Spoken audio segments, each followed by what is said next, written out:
Good morning, students. I am Sunil Dutt, present here to deliver a lecture on the chemical reaction and equation, chemistry, class 10th, chapter 1st.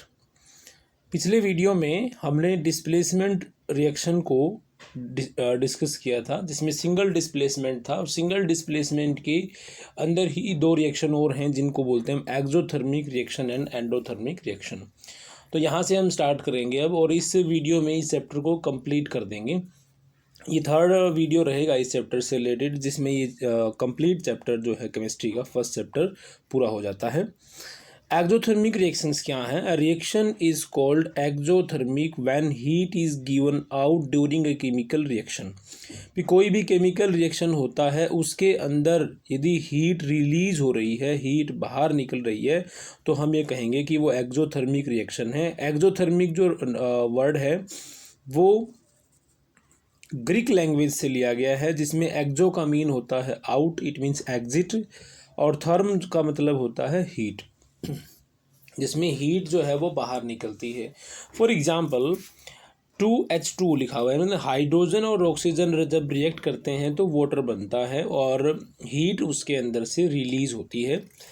इसके अलावा दूसरा example हमने लिया है, glucose में जब oxygen mix होगा तो कार्बन डाइऑक्साइड बनता है प्लस वाटर बनता है और प्लस उसमें से हीट रिलीज होती है एटीपी की फॉर्म में। ये जो प्रोसेस है ये हमारी बॉडी के अंदर होता है सेल्स में, क्योंकि सेल्स के पास ग्लूकोज जाता है, ग्लूकोज भी और ऑक्सीजन भी जाता है, तब यहाँ ऑक्सीडेशन का प्रोसेस होता है। यहाँ पर ऑक्सीजन इसके अंदर ऐड होती है, ऐड होने के बाद में यहाँ से हीट जो है वो रिलीज होती है। तो ये एक्सोथर्मिक प्रोसेस है हमारी बॉडी के अंदर। एंडोथर्मिक रिएक्शन क्या होता है? अ chemical reaction in which heat is absorbed. Example हैं इसके लिए अपने पास, नाइट्रोजन जब ऑक्सीजन के साथ रिएक्ट करता है और इसको हीट हम देते हैं तो नाइट्रोजन मोनोऑक्साइड बनता है। यानी किसी भी रिएक्शन में यदि हम उसको करवाने के लिए हीट दे रहे हैं जिसमें हीट अब्जॉर्ब होती है, तो ऐसी रिएक्शंस को हम बोलते हैं एंडोथर्मिक रिएक्शन। दूसरा एग्जांपल है हमारे पास, कैल्शियम कार्बोनेट को जब हम हीट देते हैं तो कैल्शियम ऑक्साइड बनता है प्लस कार्बन डाइऑक्साइड गैस जो है वो रिलीज होती है। तो ये दो एग्जाम्पल हमने लिए एंडोथर्मिक रिएक्शन के। उसके बाद में हम फोर्थ टाइप ऑफ रिएक्शन जो है उसके बारे में डिस्कस करेंगे, and that is double displacement reaction. Double displacement reaction में क्या होता है? देखिए, a chemical reaction in which one component each of both the reacting molecule get exchange to form new product is called double displacement reaction. यानी यहाँ पर हमारे पास दो कंपाउंड होते हैं। जैसे पहला कंपाउंड हमने लिया है जिसके अंदर एक तो एलिमेंट ए है, एक बी है, ये दोनों मिलकर एक कंपाउंड बनाते हैं। इसी प्रकार सी और डी मिलकर के कंपाउंड बनाते हैं। ये दोनों कंपाउंड जब रिएक्ट होते हैं एक्वस सॉल्यूशन के अंदर, तब क्या होगा?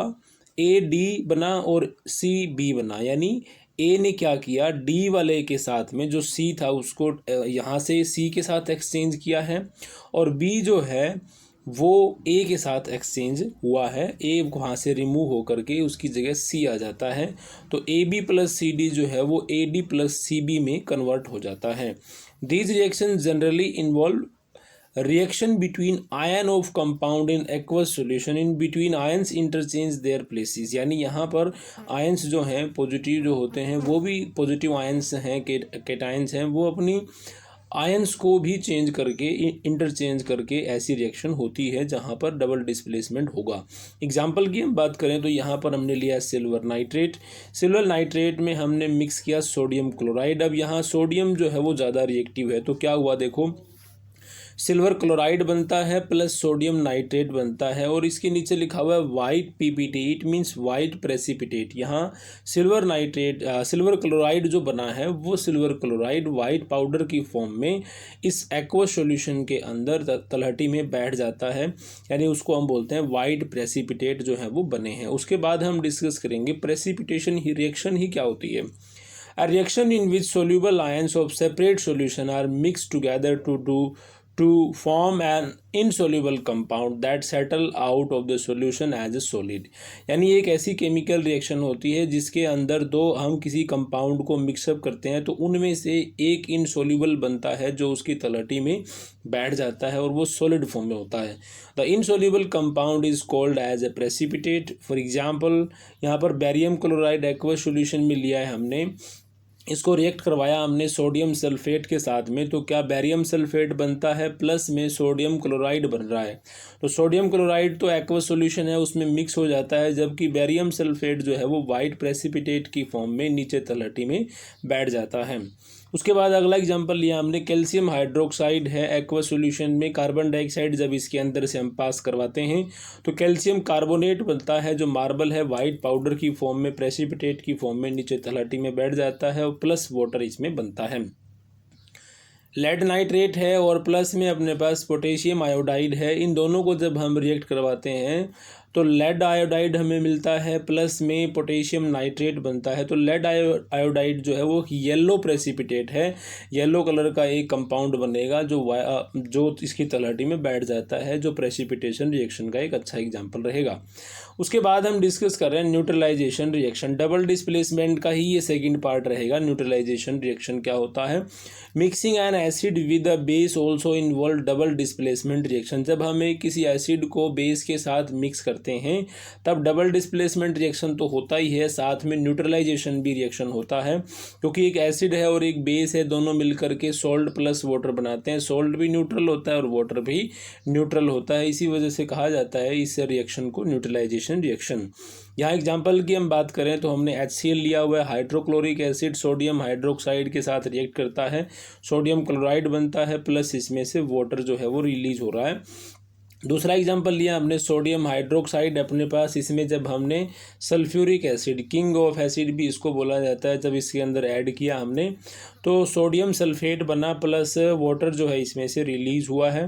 तो सोडियम सल्फेट जो है वो एक सोल्ट है, एक लवण है जो न्यूट्रल फॉर्म में है, इसलिए न्यूट्रलाइजेशन बोला जाएगा। सोडियम हाइड्रोक्साइड जब एसिटिक एसिड के साथ रिएक्ट करता है तो सोडियम एसीटेट बनता है, प्लस वाटर बन रहा है। इसके अलावा मैग्नीशियम हाइड्रोक्साइड जो है वो एक अच्छा एग्जांपल है, मिल्क ऑफ मैग्नीशिया के नाम से इसको जाना जाता है। एंटासिड है एक ये। एसिडिटी जब होती है हमारे स्टमक के अंदर तो HCl का लेवल बढ़ जाता है, और यदि मैग्नीशियम हाइड्रोक्साइड लिया जाएगा तो वो मैग्नीशियम हाइड्रोक्साइड क्या करता है, मैग्नीशियम क्लोराइड बनाता है जो एक सॉल्ट है, और वो न्यूट्रल कर देगा उसको, प्लस वाटर बन जाता है, जिस वजह से हमें रिलीफ मिलती है। तो मिल्क ऑफ मैग्नीशिया का यूज जो है वो न्यूट्रलाइजेशन रिएक्शन में किया जाता है। उसके बाद हम डिस्कस करेंगे ऑक्सीडेशन। What is oxidation?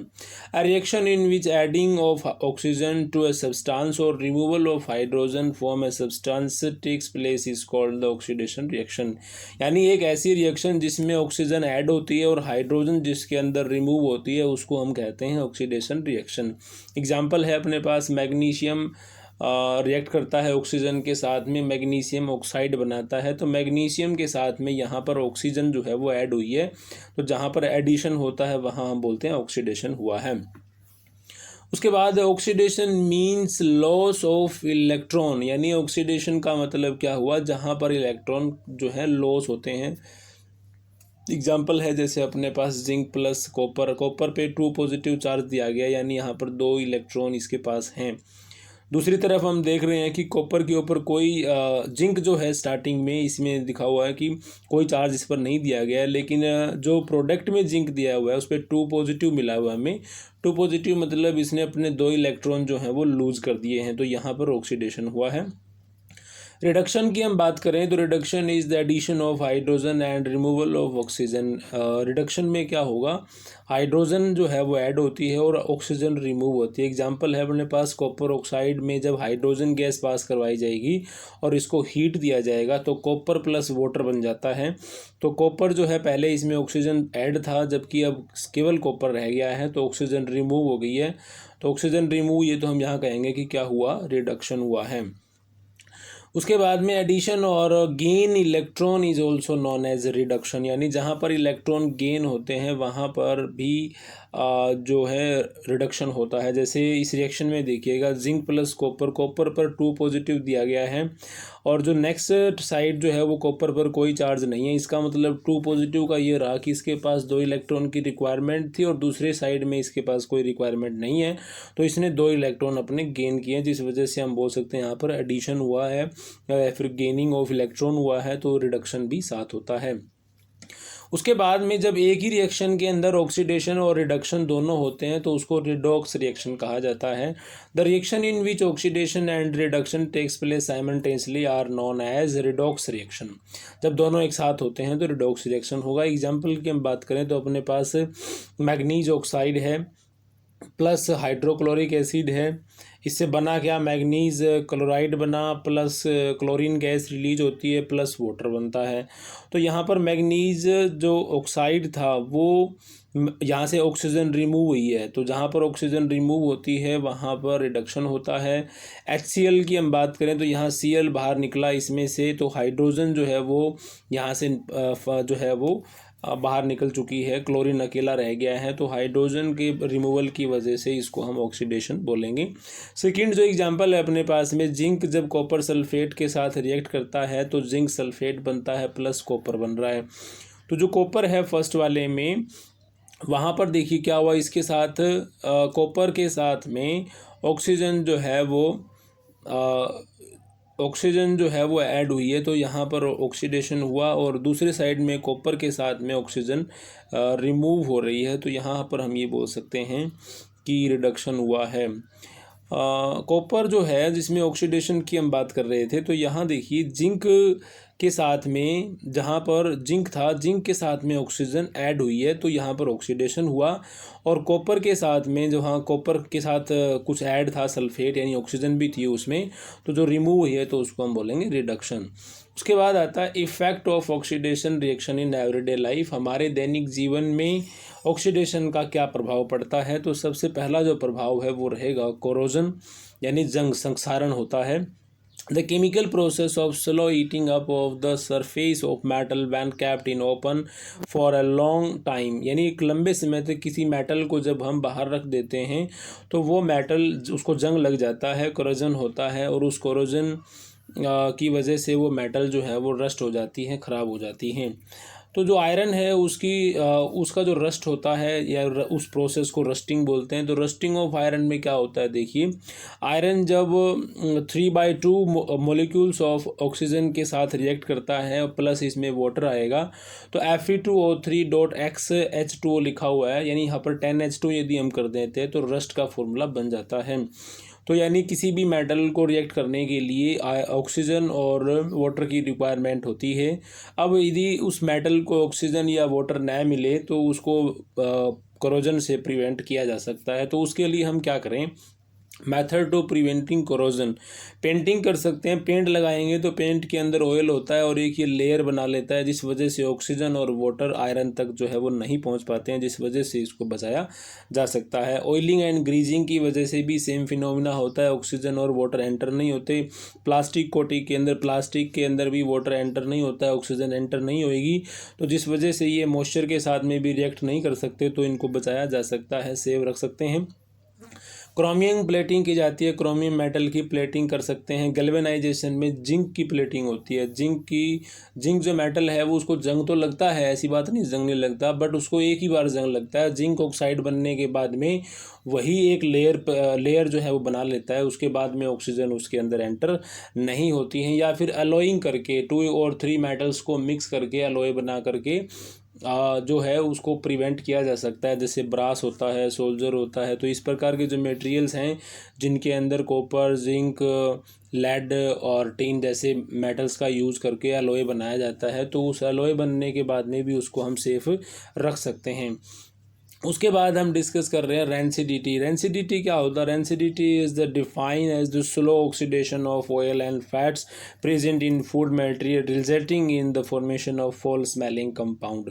होता क्या है, देखिए जैसे कि ऑयल है, फैट है, जो हमारे फूड मटेरियल के अंदर प्रेजेंट हैं, वो ऑक्सीजन के साथ रिएक्ट करके उनमें से एक गंदी स्मेल आनी, दुर्गंध जो है आनी स्टार्ट हो जाती है। तो उस स्थिति में हम बोल सकते हैं कि हमारा जो खाना है वो ख़राब हो गया है। तो फूड जब ख़राब होता है तो उसको हम बोलते हैं रेंसिडिटी। ऑक्सीडेशन ऑफ फूड यदि आउटसाइड हो जाएगा तो उसमें से स्मेल प्रोड्यूस होती है, जिसको रेंसिडिटी कहा जाता है। तो इसको प्रिवेंट करने के लिए हमारे पास कौन कौन से मेथड हैं? एक तो हम ऐड कर सकते हैं एंटीऑक्सीडेंट, जो ऑक्सीडेशन नहीं होने देते, वो वाली चीज़ें हम इसमें ऐड कर सकते हैं, जैसे ऑयल होता है, फैट्स है वगैरह। प्लेसिंग एयर बाय नाइट्रोजन, यानी किसी भी मटेरियल के अंदर जो फूड मटेरियल है उसमें यदि हम नाइट्रोजन डाल दें, ऑक्सीजन को निकाल दें, तो ऑक्सीजन के साथ में फूड रिएक्ट करते हैं, ऑक्सीडाइज हो जाते हैं। जबकि नाइट्रोजन यदि उसके अंदर है तो वो रिएक्ट नहीं करेंगे, ऑक्सीडाइज नहीं होंगे। तो जो चिप्स कुरकुरे वगैरह के पैकेट आते हैं उसके अंदर नाइट्रोजन गैस भरी जाती है। एडिंग NaCl, मीट होता है जैसे फ़िश है, फ़िश जो होती है उसको सेफ़ रखने के लिए नमक के अंदर उसको रखा जाता है और बाद में उसको यूज़ किया जाता है। तो मतलब ये मान लीजिए कि मछली जो है उसको प्रिजर्व करने के लिए सॉल्ट का इस्तेमाल किया जाता है। उसके बाद आता है वैक्यूम पैकिंग जो है, यानी जो एयर टाइट कंटेनर है जिसके अंदर हवा एंट्री नहीं होती है, तो उन चीज़ों का भी इस्तेमाल करके हम जो फूड आइटम्स हैं उनको सेफ़ रख सकते हैं। उसके बाद आता है रेफ्रिजरेशन, यानी फ्रीज़ में रखें उसको। फ्रीज़ में रखेंगे तो टेम्परेचर कम रहेगा, और कम टेम्परेचर है तो साथ में मतलब जो बैक्टीरिया हैं वो नहीं पनप सकते, कम टेम्परेचर पर वो बनते नहीं हैं, तो जिस वजह से हमारा फूड जो है वो बिल्कुल सेफ़ रहेगा। एडिंग ऑयल यानी अचार है, मुरब्बा है, तो उसके अंदर यदि हम तेल डाल देते हैं तो अचार में आपने परस्पर देखा भी होगा कि अचार के अंदर काफ़ी ज़्यादा ऑयल होता है। उस ऑयल की वजह यही होती है कि उसके अंदर ऑक्सीजन एंटर न हो, और ऑक्सीजन एंटर नहीं होगी तो उसको सेफ़ रखा जाएगा। तो इस वीडियो के अंदर हमने आज जो देखा वो क्या था? Exothermic and endothermic reaction, double displacement reaction, precipitation reaction, neutralisation reaction, oxidation and reduction, redox reaction, corrosion and rancidity. ये सब चीज़ें हमने इसी चैप्टर में इस चैप्टर के इस वीडियो में कंप्लीट किए हैं। इसी के साथ ये चैप्टर भी हमारा कंप्लीट हो जाता है। इससे पिछले जो वीडियोस हैं वो आपको इसी के डिस्क्रिप्शन में आपको लिंक मिल जाएगा, उसको भी आप ज़रूर देखिएगा। Thank you, have a nice day.